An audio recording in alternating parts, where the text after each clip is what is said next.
नमस्कार दोस्तों, आज हम मुंशी प्रेमचंद्र द्वारा रचित कहानी पूस की रात सुनेंगे। इस कहानी में एक गरीब किसान का कठिन परिस्थितियों का सामना करना एवं उसकी मनोदशा का चित्रण है। कहानी शुरू करने से पहले आपसे निवेदन है कि अगर चैनल पर आप नए हैं तो सब्सक्राइब कर लें और कहानी के अंत में अगर कहानी अच्छी लगे तो वीडियो लाइक भी कर दें ताकि हमें मोटिवेशन मिलता रहे। तो आइए शुरू करें। कहानी पूस की रात। हल्कू उदास होकर बोला, सहना आया है, लाओ जो रुपए रखे हैं उसे दे दूं, किसी तरह गला तो छूटे। मुन्नी झाड़ू लगा रही थी, पीछे फिरकर बोली, 3 ही रुपए हैं, दे दोगे तो कंबल कहाँ से आवेगा? माघ पूस की रात हार में कैसे कटेगी? उससे कह दो फसल पर दे देंगे, अभी नहीं। हल्कू एक क्षण अनिश्चित दशा में खड़ा रहा। पूस सिर पर आ गया। कंबल के बिना हार में रात को वह किसी तरह सो नहीं सकता, मगर सहना मानेगा नहीं, घुड़कियां जमावेगा, गालियां देगा, पर बला तो सिर से टल जाएगी। यह सोचता हुआ वह अपना भारी भरकम डील ली हुए स्त्री के समीप आ गया और खुशामद करके बोला, दे दे, गला तो छूटे, कम्बल के लिए कोई दूसरा उपाय सोचूंगा। मुन्नी उसके पास से दूर हट गई और आंखें तरेरती हुई बोली, कर चुके दूसरा उपाय, जरा सुनू तो कौन सा उपाय करोगे? कोई खैरात दे देगा कंबल? न जाने कितना बाकी है जो किसी तरह चुकता ही नहीं। मैं कहती हूँ तुम क्यों नहीं खेती छोड़ देते हो? मर काम करो और उपज हो तो चुकाने वालों को दे दो। जैसे चुकाने के लिए ही तो हमारा जन्म हुआ है। पेट के लिए मजूरी करो, ऐसी खेती छोड़ दो। मैं रुपए न दूंगी, मतलब न दूंगी। हल्कू उदास होकर बोला, तो क्या गाली खाऊं? मुन्नी ने तड़प कर कहा, गाली क्यों देगा? क्या उसका राज है? मगर यह कहने के साथ ही उसकी तनी हुई भौहें ढीली पड़ गईं। हल्कू के उस वाक्य में जो कठोर सत्य था, वह मानो एक भीषण जंतु की भौंती उसे घूर रहा था। उसने जाकर आले पर से रुपये निकाले और लाकर हल्कू के हाथ पर रख दिए और बोली, तुम छोड़ दो ये खेती। मजूरी में सुख से एक रोटी तो खाने को मिलेगी, किसी की धौंस तो न रहेगी। गजब खेती है भई, मजूरी करके लाओ, वह भी उसी में झोंक दो, उस पर भी ढौंस। हल्कू ने रुपये लिए और इस तरह बाहर चला, मानो अपना हृदय निकालकर देने जा रहा हो। उसने मजूरी से एक एक पैसा काट काट कर 3 रुपये कंबल के लिए जमा किए थे। वह आज निकले जा रहे थे। एक एक पग के साथ उसका मस्तक मानो दीनता के भार से दबा जा रहा था। पूस की अंधेरी रात थी, आकाश पर तारे भी ठिठुरते हुए मालूम होते थे। हल्कू अपने खेत के किनारे ऊख के पत्तों की एक छतरी के नीचे बांस के खटाले पर अपनी पुरानी चादर ओढ़े पड़ा कांप रहा था। खाट के नीचे उसका संगी कुत्ता जबरा पेट में मुंह डाले सर्दी से कूं कूं कर रहा था। 2 में से एक को भी नींद नहीं आ रही थी। हल्कू ने घुटनियों को गर्दन में चिपकाते हुए कहा, क्यों जबरा, जाड़ा लगता है? कहता तो था घर में पुआल पर लेटे रह, तो भी पता नहीं यहां क्या लेने आया। अब खाओ ठंड, मैं क्या करूं? सोचता होगा मैं यहां हलवा पूरी खाने आ रहा हूं। दौड़े दौड़े आगे आगे चला आया, अब रो नानी के नाम को। जबरा ने पड़े पड़े दुम हिलाई और कूं कूं करता रहा। हल्कू ने कहा, कल से मत आना मेरे साथ, नहीं तो ठंडे हो जाओगे। ये शीत लहर न जाने कहां से बर्फ लिए आ रही है। उठता हूं, फिर एक चिलम भरूं, किसी तरह रात तो कटे। 8 चिलम तो पहले ही पी चुका हूं, यह भी खेती का मजा है। हल्कू उठा, गड्ढे में से जरा सी आग निकालकर चिलम भरी। जबरा भी उठ बैठा। हल्कू ने चिलम पीते हुए कहा, ले पिएगा चिलम, जाड़ा तो भला क्या जाता है, मगर हां जरा मन बदल जाता है। जबरा ने उसके मुंह की ओर प्रेम से छलकती हुई आंखों से देखा। आज और जाड़ा खा ले, कल से मैं यहां पुआल बिछा दूंगा, उसी में घुसकर बैठना, तब जाड़ा ना लगेगा। जबरा ने अपने पंजे उसकी घुटनियों पर रख दिए और उसके मुंह के पास अपना मुंह ले गया। हल्कू को उसकी गर्म सांस लगी। चिलम पीकर हल्कू फिर लेटा और निश्चय करके लेटा कि चाहे कुछ हो, अब की बार सो जाऊंगा। पर एक ही क्षण में उसके हृदय में कंपन होने लगी। कभी इस करवट लेटता, कभी उस करवट, पर जाड़ा किसी पिशाच की भांति उसकी छाती को दबाए हुए था। जब किसी तरह न रहा गया तो उसने जबरा को धीरे से उठाया और उसके सिर को थपथपाकर उसे अपनी गोद में सुला लिया। कुत्ते की देह से जाने कैसी दुर्गंध आ रही थी, पर वह उसे अपनी गोद में चिपटाए हुए ऐसे सुख का अनुभव कर रहा था जो इधर महीनों से उसे न मिला था।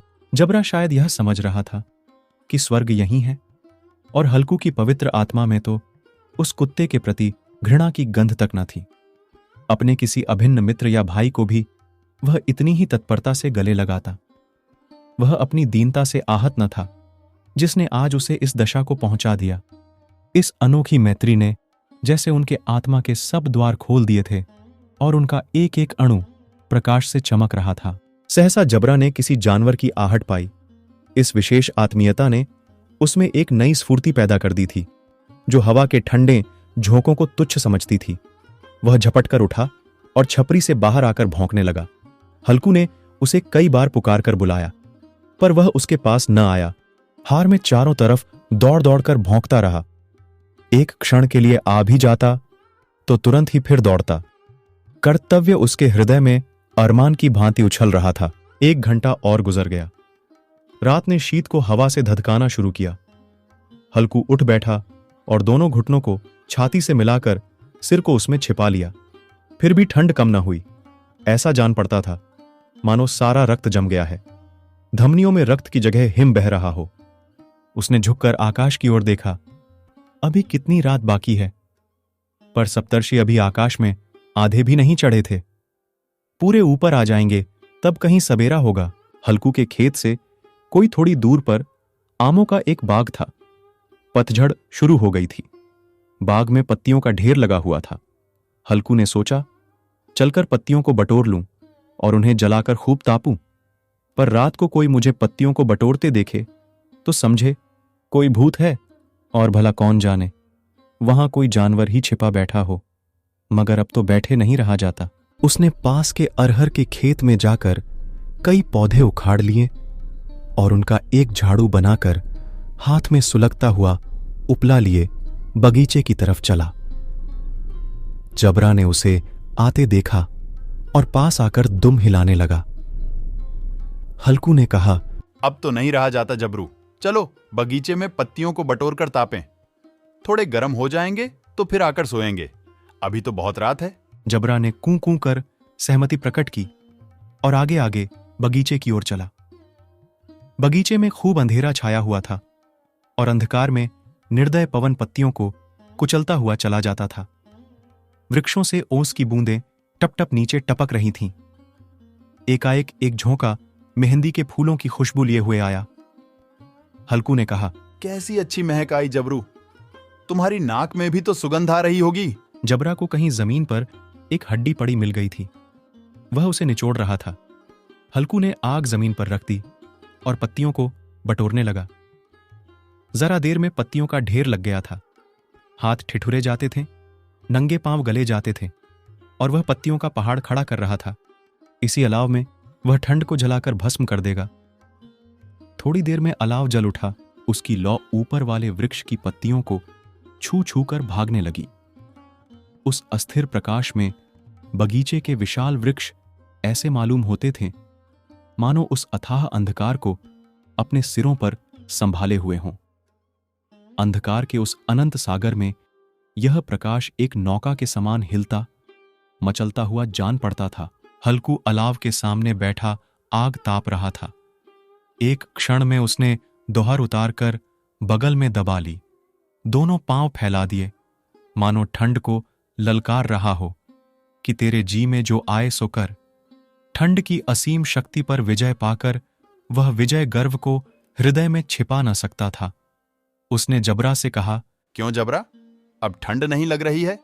अच्छा आओ इस अलाव को कूदकर पार करें, देखें कौन निकल जाता है। अगर जल गए बेटा तो मैं दवा न करूंगा। यह कहता हुआ वह उछला और उस अलाव के ऊपर से साफ निकल गया। पैरों में जरा लपट लगी, पर वह कोई बात न थी। जबरा आग के गिर्द घूमकर उसके पास आ खड़ा हुआ। फिर हल्कू ने कहा, चल चल जबरा, अब तेरी बारी, ऊपर से कूद कर आजा। फिर जबरा कूदा और अलाव के इस पार आ गया। पत्तियां जल चुकी थीं। बगीचे में फिर अंधेरा छा गया था। राख के नीचे कुछ कुछ आग बाकी थी, जो हवा का झोंका आ जाने पर जरा जाग उठती थी, पर एक क्षण में फिर आंखें बंद कर लेती थीं। हल्कू ने फिर चादर ओढ़ ली और गर्म राख के पास बैठा हुआ एक गीत गुनगुनाने लगा।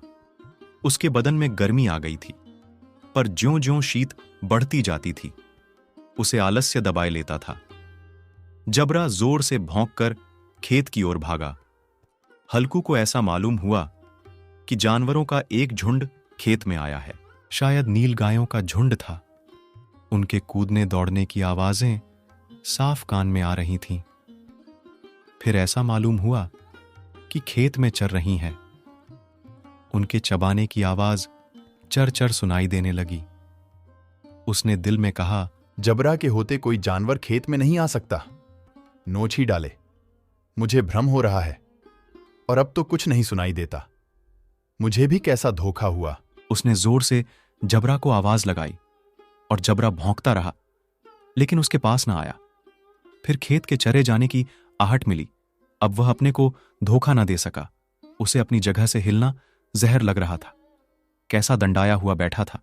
इस जाड़े पाले में खेत में जाना, जानवरों के पीछे दौड़ना असह्य जान पड़ा। वह अपनी जगह से न हिला।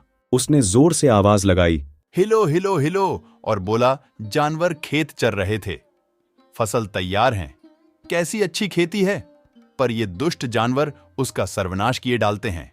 हल्कू पक्का इरादा करके उठा और 2-3 कदम चला, पर एकाएक हवा का ऐसा ठंडा, चुभने वाला, बिच्छू के डंक का सा झोंका लगा कि वह फिर बुझते हुए अलाव के पास आ बैठा और राख को कुरेद कर अपनी ठंडी देह को गरमाने लगा।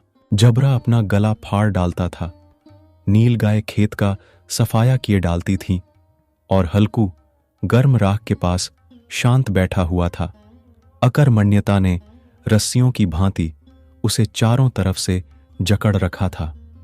उसी राख के पास गर्म जमीन पर वहीं चादर ओढ़कर सो गया। सवेरे जब उसकी नींद खुली, तब चारों तरफ धूप फैल गई थी और मुन्नी कह रही थी, क्या तुम आज सोते ही रहोगे?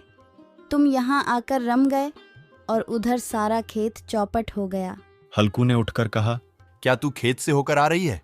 मुन्नी बोली, हाँ, सारे खेत का सत्यानाश हो गया। भला ऐसा भी कोई सोता है? तुम्हारे यहाँ मड़िया डालने से क्या हुआ? हल्कू ने बहाना किया, मैं मरते मरते बचा। तुझे अपने खेत की पड़ी है। पेट में ऐसा दर्द हुआ कि मैं ही जानता हूं। दोनों फिर खेत के डांड पर आए। देखा, सारा खेत रौंदा पड़ा हुआ है और जबरा मढ़िया के नीचे चित्त लेटा है, मानो प्राण ही न हो। दोनों खेत की दशा देख रहे थे। मुन्नी के मुख पर उदासी छाई थी, पर हल्कू प्रसन्न था। मुन्नी ने चिंतित होकर कहा, अब मजदूरी करके मालगुजारी भरनी पड़ेगी। पर हल्कू ने प्रसन्न मुख से कहा, अच्छा हुआ, अब रात को ठंड में यहां सोना तो न पड़ेगा। और इसी के साथ ये कहानी समाप्त हो जाती है। पर दोस्तों, जाते जाते हमारे चैनल को सब्सक्राइब कर दें। आपका वीडियो को लाइक करना और चैनल को सब्सक्राइब करना हमें प्रोत्साहन प्रदान करता है। धन्यवाद।